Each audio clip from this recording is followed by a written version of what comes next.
this one is kind of, I don't really know what to think. Like, I mean, I know what to think, but at the same time, it's like something you don't want to see. Because these two, far as Wayne, Birdman, and Rick Ross, they, you know, collaborate on a lot of good music. Off the top of my head, Ross, and Wayne then did John, Luxury Tax, Shot to the Heart, Veterans Day, um, what's another record? Bill Gates, so forth and so on. Like they done music together, and Birdman and Ross put out a mixtape a couple years back, and it's just different. I don't really get the whole point of what Ross saying, what he said in the interview. He put himself in business that really ain't got shit to do with him.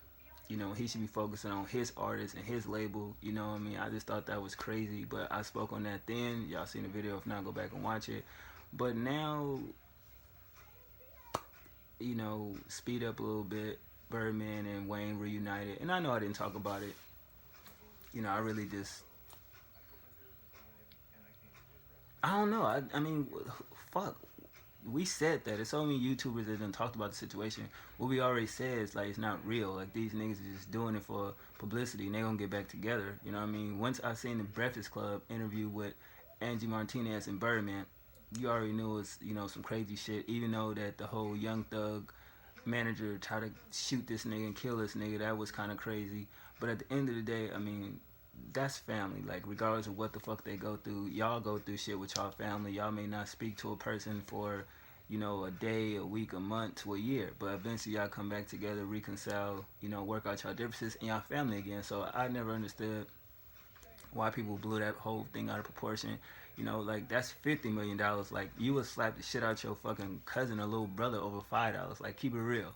You know what I'm saying? Nigga take too long on a blunt, you probably punch your own family in the face. So niggas that be commenting on that shit, I thought that was crazy. But at the end of the day, I mean, we seen that. Like, why would y'all think anything of it? I mean, Juvenile dissed them niggas, and then what? He came back and did an album with them, and that song that had slow motion on it and everything like that. So I mean, at the end of the day, you see what it is.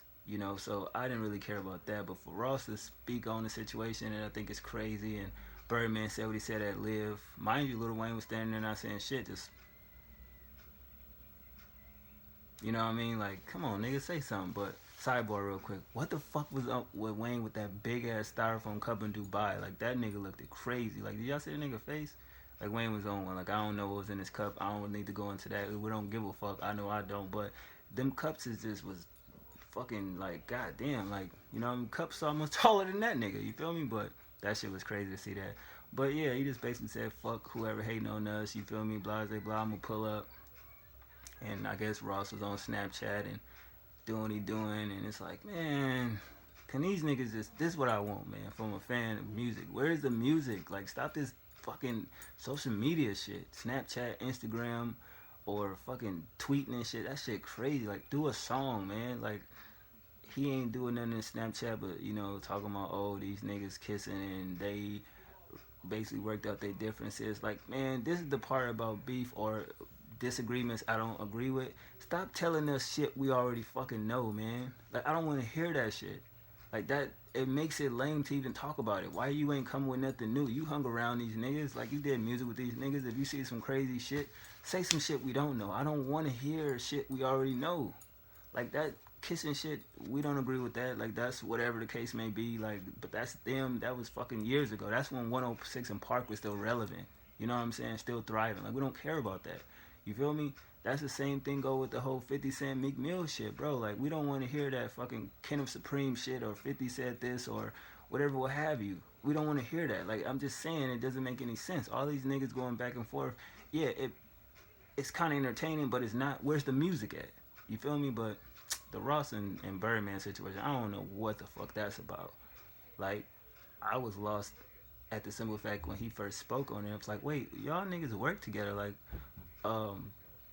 we know you don't have more money than that nigga. Granted, you doing what you doing successful. That's cool too. But why speak on that situation when your MMG camp is kind of, in disarray right now? So I was like, well, whatever that.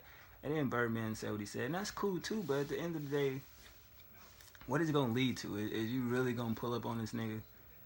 If I see a video of Birdman and fucking Rick Ross fighting on World Star, that would be crazy. You know what I mean? I'd be like, yo, this nigga wasn't bullshit. Like, he was on some real solid shit. Like, he meant what the fuck he said. But, I mean, we know how artists is when they say shit. It don't never be them that'll do it. It'll be the underlings, the soldiers, you know what I mean, doing the footwork and everything like that. But at the end of the day, man, people should just mind their own fucking business, you know, stay in their own lane and do them. You know, success speaks for anything.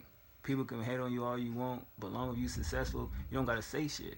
That's why they're mad. You know what I mean? So I just look at it. I look at life like that. You know what I mean? Sometimes it's okay to defend yourself when people are speaking on you weird, but you don't always gotta just jump out there and just say shit out of nowhere, out of thin fucking air. Now, if somebody say something disrespectful to you or say something where you ain't understanding, you asking them, but they saying it in a slick way, then you reply to it. But just to jump out there and be like, you know what, fuck you, I don't like you.